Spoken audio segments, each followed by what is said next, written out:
അധികാരത്തിൻ്റെ ഇടനാഴികളിൽ എപ്പോഴും ഒരു അദൃശ്യ യുദ്ധം നടക്കുന്നുണ്ട്. ജനങ്ങൾ വോട്ട് ചെയ്ത് വിജയിപ്പിച്ചയക്കുന്ന ജനപ്രതിനിധികളും പരീക്ഷ എഴുതിയ IAS എന്ന മൂന്നക്ഷരം പേരിനൊപ്പം ചേർത്ത ഉദ്യോഗസ്ഥരും തമ്മിലുള്ള യുദ്ധം. ജനാധിപത്യത്തിൽ ആർക്കാണ് മേൽക്കൈ? ജനങ്ങൾ തിരഞ്ഞെടുത്ത സർക്കാരിനോ അതോ AC റൂമുകളിലിരുന്ന് ഫയലുകളിൽ കുരുക്കിട്ട് സർക്കാരിനെ വട്ടം കറക്കുന്ന ഉദ്യോഗസ്ഥർക്കോ? ഈ ചോദ്യത്തിനുള്ള ഏറ്റവും കൃത്യമായ ഉത്തരമാണ് കേരളം ഇപ്പോൾ കണ്ടുകൊണ്ടിരിക്കുന്നത്.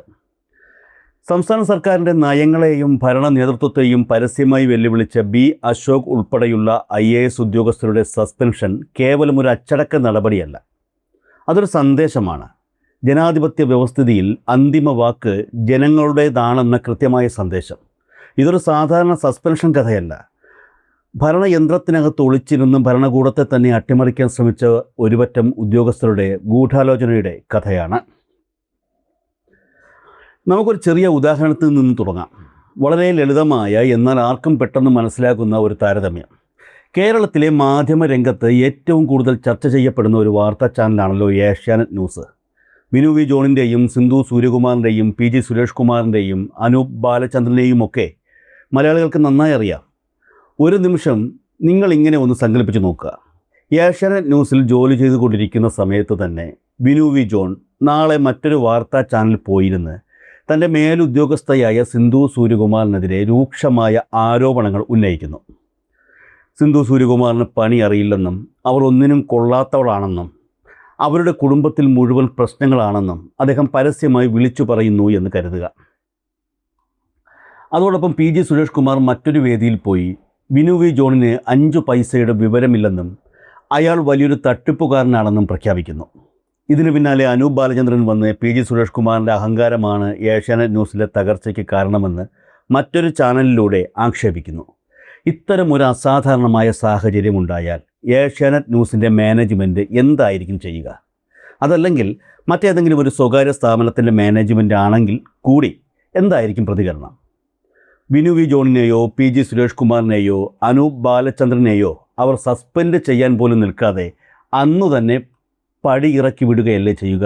യാതൊരു സംശയവുമില്ല, ഏത് കോർപ്പറേറ്റ് സ്ഥാപനവും അച്ചടക്ക ലംഘനത്തിന് ഏറ്റവും കടുത്ത നടപടി തന്നെ സ്വീകരിക്കും. അല്ലാതെ ഏഷ്യാനെറ്റ് ന്യൂസ് മാനേജ്മെൻറ്റ് ഈ പരസ്യമായ വിഴുപ്പലക്കലിനെ ഒരു പൊൻതൂവലായി കരുതി അവർക്ക് പ്രൊമോഷൻ നൽകാൻ സാധ്യതയുണ്ടോ? ഇല്ലെന്ന് മാത്രമല്ല, ആ ജീവനക്കാരെ അവർ എന്നേക്കുമായി പുറത്താക്കുകയും ചെയ്യും. എന്നാൽ ഒരു സ്വകാര്യ വാർത്താ ചാനൽ പോലും അനുവദിക്കാത്ത ഈ തോന്നിയാസങ്ങൾ ഒരു സംസ്ഥാനത്തെ സിവിൽ സർവീസ് ഉദ്യോഗസ്ഥർ കാട്ടിക്കൂട്ടിയാൽ അതിന് കുടപിടിക്കാൻ ഇതേ മാധ്യമങ്ങൾ തന്നെ മത്സരിക്കുന്നു എന്നത് എത്ര വലിയ വിരോധാഭാസമാണ്. അശോകിനെ പോലെയുള്ള ഒരു IAS ഉദ്യോഗസ്ഥൻ താൻ ഇന്ത്യൻ പ്രസിഡൻ്റാണെന്ന ഭാവത്തിൽ താൻ ജോലി ചെയ്യുന്ന തനിക്ക് ശമ്പളം നൽകുന്ന സർക്കാരിനെതിരെയും സ്ഥാപനത്തെക്കുറിച്ചും പച്ചക്കള്ളങ്ങൾ വിളിച്ചു പറയുമ്പോൾ അതിനെ ന്യായീകരിക്കാൻ കുറേ പേർ ഇറങ്ങിയിട്ടുണ്ട്. അദ്ദേഹം പറയുന്നത് ഒരുപക്ഷെ സത്യമാണെങ്കിൽ പോലും അത് ഉന്നയിക്കാനും പരിഹരിക്കാനും കൃത്യമായ സംവിധാനങ്ങൾ സിസ്റ്റത്തിനുള്ളിൽ തന്നെയുണ്ട്. ഇന്ത്യയിലെ ഓരോ സർക്കാർ സ്ഥാപനത്തിലെ ജീവനക്കാരും പാലിക്കേണ്ട കൃത്യമായ പെരുമാറ്റച്ചട്ടങ്ങളുണ്ട്. ഓൾ ഇന്ത്യ സർവീസ് റൂളുകളുണ്ട്. അത് ലംഘിക്കുന്നവർക്കെതിരെ ഉടനടി നടപടിയെടുത്തില്ലെങ്കിൽ ആ വ്യവസ്ഥിതി തന്നെ തകർന്നടിയും. അതുകൊണ്ട് നാളെ സ്വന്തം ചാനലിലെ സഹപ്രവർത്തകരെ പരസ്യമായി അധിക്ഷേപിച്ചാൽ അവർക്കെതിരെ നടപടി ഉണ്ടാകില്ലെന്നും അതവർ അഭിമാനമായി കരുതുന്നു എന്നുമാണ് മാധ്യമങ്ങളുടെ നിലപാടെങ്കിൽ ലോകത്തൊരിടത്തും ആ ലോജിക്ക് അംഗീകരിക്കില്ലെന്ന് അവർ ആദ്യം മനസ്സിലാക്കുന്നത് നന്നായിരിക്കും. സ്വന്തം കണ്ണിലെ തടി ഊരി മാറ്റിയിട്ട് പോരെ മറ്റുള്ളവരുടെ കണ്ണിലെ കരടെടുക്കാൻ? 2014 പിണറായി വിജയൻ സർക്കാർ അധികാരം ഏറ്റെടുത്തതിനു ശേഷം നടന്ന ചില സുപ്രധാന മാറ്റങ്ങൾ നാം ഓർക്കേണ്ടതുണ്ട്. അതുവരെ ഉണ്ടായിരുന്ന ഭരണരീതികളിൽ നിന്ന് വ്യത്യസ്തമായി അഴിമതിക്കാരായ രാഷ്ട്രീയ താൽപ്പര്യങ്ങളോടെ പ്രവർത്തിക്കുന്ന ചില സർക്കാർ ഉദ്യോഗസ്ഥരെ മുഖ്യമന്ത്രി ഒരു കൈപ്പാടകലെ മാറ്റി നിർത്തിയിരുന്നു. പിൽക്കാലത്ത് അവരുടെയൊക്കെ അവസ്ഥകൾ എന്തായെന്നും കാലാന്തരത്തിൽ അവരെല്ലാം ഏത് രാഷ്ട്രീയ കൂടാരത്തിലാണ് എളുപ്പത്തിൽ കയറി കൂടിയതെന്നും കേരളം കൺകുളിർക്കെ കണ്ടതാണ്. അന്നും മാറ്റി നിർത്തപ്പെട്ടവർ ഇന്ന് ഏത് പക്ഷത്താണ് നിൽക്കുന്നതെന്ന് പരിശോധിച്ചാൽ ഈ സസ്പെൻഷനുകളുടെ പിന്നിലെ യഥാർത്ഥ രാഷ്ട്രീയം പിടികിട്ടും. ഇപ്പോഴിതാ പുതിയ ചില അവതാരങ്ങൾ കൂടി രംഗപ്രവേശം ചെയ്തിരിക്കുന്നു. അശോക്, പ്രശാന്ത് തുടങ്ങിയ ചില പേരുകൾ. ഇടതുപക്ഷ സർക്കാരിൻ്റെ ഭരണ സംവിധാനത്തിൽ ഏറ്റവും സുപ്രധാനമായ പോസ്റ്റുകളിൽ ഇരുന്നുകൊണ്ട് UDFനും മറ്റു വലതുപക്ഷ ശക്തികൾക്കും വേണ്ടി തുരപ്പൻ പണിയെടുത്തവരാണ് ഇവരെന്ന സംശയം ബലപ്പെടുകയാണ്. സർക്കാരിൻ്റെ നയങ്ങൾ നടപ്പിലാക്കാൻ നിയോഗിക്കപ്പെട്ടവർ ആ നയങ്ങളെ അട്ടിമറിക്കാൻ ശ്രമിക്കുന്നു. ഇനിയും കാണും ഇതേപോലുള്ള ഓന്തിൻ്റെ ജനസിൽപ്പെട്ട നിറം മാറാൻ തയ്യാറായി നിൽക്കുന്ന ഉദ്യോഗസ്ഥർ. സമയം നോക്കി അവരും ഉടനെ പുറത്തു ചാടാൻ തന്നെയാണ് സാധ്യത. പക്ഷേ ജനാധിപത്യം നേരിടുന്ന ഏറ്റവും വലിയ വെല്ലുവിളി അതല്ല.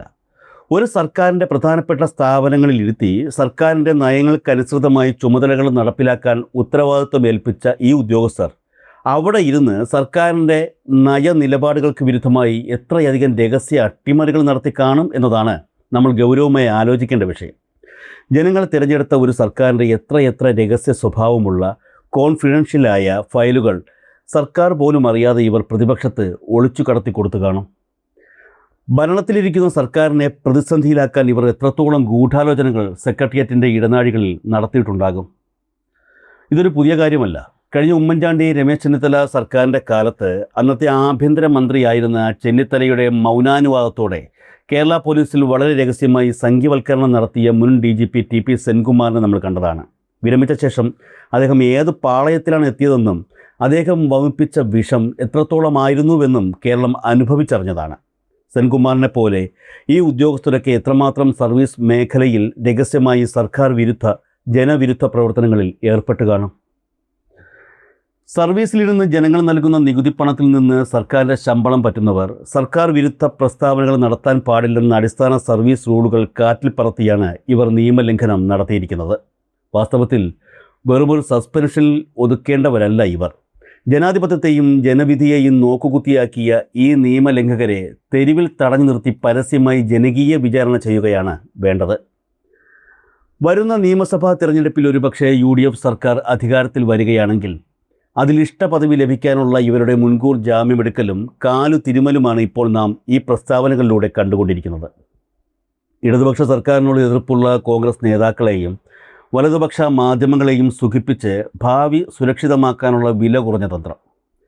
കഴിഞ്ഞ 10 വർഷക്കാലം ഇന്ത്യൻ സംസ്ഥാനങ്ങളിൽ വെച്ച് ഏറ്റവും മികച്ച സംസ്ഥാനമാക്കി വികസനത്തിൻ്റെ പുതിയ മാതൃകകൾ സൃഷ്ടിച്ച കേരളത്തെ മാറ്റിയെടുത്ത ഭരണ മികവിൻ്റെ ആസൂത്രണനെയും നടത്തിപ്പുകാരനെയുമാണ് B അശോക് എന്ന ഉദ്യോഗസ്ഥൻ കഴിവുകെട്ട ഭരണാധികാരിയെന്ന് ഒരു ലജ്ജയുമില്ലാതെ ചാപ്പയടിക്കുന്നത്. കോവിഡ് പ്രതിസന്ധിയും പ്രളയങ്ങളും നിപ്പയും വന്നപ്പോൾ കേരളത്തെ നെഞ്ചോട് ചേർത്ത് പിടിച്ച ഒരു മുഖ്യമന്ത്രിയെ നോക്കിയാണ് ഈ ഉദ്യോഗസ്ഥൻ തൻ്റെ അഹങ്കാരം തീർക്കുന്നത്. ഇവരുടെയൊക്കെ ഉള്ളിൽ ഈ സർക്കാരിനെതിരെയും മുഖ്യമന്ത്രി പിണറായി വിജയനെതിരെയും എത്രമാത്രം വെറുപ്പാണ് ഉൽപ്പാദിപ്പിക്കപ്പെട്ടിട്ടുള്ളത് എന്ന് ഇതിൽ നിന്ന് തന്നെ ഊഹിക്കാവുന്നതാണല്ലോ. ചില രാഷ്ട്രീയ കക്ഷികളുടെ ഇരട്ടത്താപ്പും ഇവിടെ തുറന്നു കാട്ടപ്പെടേണ്ടതുണ്ട്. കൊടിയ വിഷമാണെന്നും വർഗീയതയുടെ വക്താവാണെന്നും മുൻപേ ബോധ്യപ്പെട്ട മുൻ DGP സെൻകുമാറിനെ പിണറായി വിജയൻ പടിയടച്ച് പിണ്ടം വച്ചപ്പോൾ അയാൾക്ക് വേണ്ടി കോടതിയിൽ സൗജന്യമായി കേസ് വാദിച്ചു കൊടുത്ത ആ വക്കീൽ ഇന്ന് ആരാണെന്ന് ചിന്തിച്ചിട്ടുണ്ടോ? അത് മറ്റാരുമല്ല, ഇന്ത്യൻ യൂണിയൻ മുസ്ലിം ലീഗിൻ്റെ ഇപ്പോഴത്തെ രാജ്യസഭാ മെമ്പറായ ഹാരിസ് ബീരാനാണ്. ഒരു കടുത്ത സംഖ്യയ്ക്ക് സൗജന്യമായി കേസ് വാദിച്ചു കൊടുക്കാൻ മാത്രം അവരുമായി സോഫ്റ്റ് കോർണർ ബന്ധമുള്ളവരാണ് ന്യൂനപക്ഷങ്ങളുടെ അട്ടിപ്പേറവകാശം അവകാശപ്പെടുന്ന മുസ്ലിം ലീഗ് എന്ന പാർട്ടി. ഇങ്ങനെയുള്ള പാർട്ടികൾ കേരളത്തിൽ ഉള്ളിടത്തോളം കാലം മേൽ പറഞ്ഞതുപോലെയുള്ള വർഗീയവും രാഷ്ട്രീയവുമായ അജണ്ടകൾ ഒളിപ്പിച്ചു വച്ച ഉദ്യോഗസ്ഥർ സർവീസിൽ നിർബാധം അഴിഞ്ഞാടും. ഇടതു സർക്കാരിൻ്റെ ശക്തമായ പിടുത്തം ഇവരുടെ പിടലിയിൽ വീഴും വരെ ഈ അഴിഞ്ഞാട്ടം തുടരുകയും ചെയ്യും. എന്നാൽ ഇവിടെ ഏറ്റവും ശ്രദ്ധേയമായ മറ്റൊരു വസ്തുതയുണ്ട്. പ്രതിപക്ഷത്തിരിക്കുന്ന കോൺഗ്രസ് നേതൃത്വം ഈ ഉദ്യോഗസ്ഥരുടെ പ്രസ്താവനകളെ പുറമെ ആഘോഷിക്കുന്നുണ്ടെങ്കിലും ഉള്ളിൻ്റെ ഉള്ളിൽ അവരും ഈ സസ്പെൻഷനിൽ അതീവ സന്തുഷ്ടരാണ്. ഒരുപക്ഷെ അടുത്ത തെരഞ്ഞെടുപ്പിൽ കോൺഗ്രസ് അധികാരത്തിൽ വന്നാലും B അശോകിനെ പോലെയുള്ള ഉദ്യോഗസ്ഥരുടെ സ്വഭാവത്തിൽ യാതൊരു മാറ്റവും ഉണ്ടാകാൻ പോകുന്നില്ല എന്ന് കോൺഗ്രസിലെ മുതിർന്ന നേതാക്കൾക്ക് വളരെ കൃത്യമായി അറിയാം. അധികാരത്തിലിരിക്കുന്ന ആരായാലും അവരെ ഭരിക്കാൻ സമ്മതിക്കാതെ തങ്ങളുടെ ഇംഗിതങ്ങൾക്ക് വഴങ്ങാത്ത മന്ത്രിമാരെയും മുഖ്യമന്ത്രിമാരെയും നിരന്തരം പ്രതിസന്ധിയിലാക്കുന്ന പ്രകൃതമാണ് ഇത്തരം IAS ഉദ്യോഗസ്ഥരുടേത്. ചരിത്രം പരിശോധിച്ചാൽ അത് വ്യക്തമാകും. കരുണാകരൻ്റെ കാലത്തായാലും ഉമ്മൻചാണ്ടിയുടെ കാലത്തായാലും ഉദ്യോഗസ്ഥ ദുഷ്പ്രഭുത്വം ഭരണത്തെ എത്രത്തോളം ശ്വാസം മുട്ടിച്ചിട്ടുണ്ടെന്ന് കോൺഗ്രസ് നേതാക്കൾ അനുഭവിച്ചറിഞ്ഞതാണ്. തങ്ങൾ അധികാരത്തിൽ വന്നാൽ തങ്ങൾ പറയുന്നിടത്ത് ഒപ്പിടുന്ന, തങ്ങളുടെ നയങ്ങൾ വേഗത്തിൽ നടപ്പിലാക്കുന്ന ഉദ്യോഗസ്ഥരെയാണ് കോൺഗ്രസിനും ആവശ്യം. അല്ലാതെ മന്ത്രിമാരുടെ തലയ്ക്ക് മുകളിൽ സ്വയം നിയമമായി വളർന്ന് ഫയലുകൾ താമസിപ്പിച്ച് സർക്കാരിനെ പ്രതിക്കൂട്ടിലാക്കുന്ന അശോകിനെ പോലെയുള്ളവരെ ഭരണമേൽപ്പിക്കാൻ കോൺഗ്രസ് നേതാക്കൾക്കും താല്പര്യമില്ല. പുറമേ സർക്കാരിനെ കുറ്റപ്പെടുത്താൻ ഈ സന്ദർഭത്തെ കോൺഗ്രസ് ഉപയോഗിക്കുന്നുണ്ടെങ്കിലും ഇവനെയൊക്കെ പിണറായി തന്നെ ഒതുക്കുന്നതാണ് നല്ലത് എന്ന ചിന്തയാണ് കോൺഗ്രസിലെ തലമുതിർന്ന നേതാക്കൾക്കുള്ളത്. കാരണം ഭരണയന്ത്രത്തെ മുന്നോട്ട് നയിക്കാൻ കഴിഞ്ഞാനില്ലാത്ത കുതിരകളെ അവർക്കും ആവശ്യമില്ല. ഇത്തരം ഉദ്യോഗസ്ഥർ സിസ്റ്റത്തിൽ തുടർന്നാൽ അത് ജനാധിപത്യത്തിന് തന്നെ വലിയ അപകടമാണെന്ന് ഏറ്റവും നന്നായി അറിയാവുന്നത് ഭരണപരിചയമുള്ള കോൺഗ്രസ് നേതാക്കൾക്ക് തന്നെയാണ്. എന്തായാലും ഒരു കാര്യം ഉറപ്പാണ്, ജനാധിപത്യം എന്നത് ജനങ്ങളാൽ തിരഞ്ഞെടുക്കപ്പെടുന്ന സർക്കാരിൻ്റെ തീരുമാനങ്ങളാണ്, അല്ലാതെ സിവിൽ സർവീസ് പാസ്സായി വരുന്ന ചിലരുടെ അഹങ്കാരമല്ല. ഈ മാരണങ്ങളെയും ഉദ്യോഗസ്ഥ ദുഷ്പ്രഭുത്വത്തിൻ്റെ ഈ അവശിഷ്ടങ്ങളെയും കേരളം മുറിച്ചു കടക്കുക തന്നെ ചെയ്യും. സർക്കാരിൻ്റെ ഈ ഇച്ഛാശക്തിക്ക് മുന്നിൽ ഭരണയന്ത്രം ജനങ്ങൾക്ക് വേണ്ടി ചലിക്കാൻ നിർബന്ധിതമാകും. ഇവർക്ക് വേണ്ടി വാദിക്കാനും ഇവരുടെ അച്ചടക്കമില്ലായ്മയെ പൊതിഞ്ഞു പിടിക്കാനും ആളുകൾ ഉണ്ടാകുന്നിടത്തോളം കാലം ഇത്തരം അപരാധം പറച്ചിലുകൾ ഉയർന്നു കേട്ടേക്കാം. പക്ഷേ കേരളം ഭരിക്കുന്നത് ജനങ്ങൾ അധികാരത്തിലേറ്റിയ ഒരു രാഷ്ട്രീയ പ്രസ്ഥാനമാണ്, അല്ലാതെ ചില ഉദ്യോഗസ്ഥരുടെ സ്ഥാപിത താൽപ്പര്യങ്ങളല്ല എന്ന സത്യം കാലം ഇനിയും തെളിയിച്ചുകൊണ്ടേയിരിക്കും. ഭരണത്തിൻ്റെ കടിഞ്ഞാൻ ജനങ്ങളുടെ കൈകളിൽ തന്നെ ഭദ്രമായിരിക്കും. വികസനത്തിൻ്റെ ജനകീയ ബദൽ ഉയർത്തിപ്പിടിക്കുന്ന കേരളം ഈ പുഴുക്കുത്തുകളെയും അതിജീവിച്ച് മുന്നോട്ട് തന്നെ കുതിക്കും.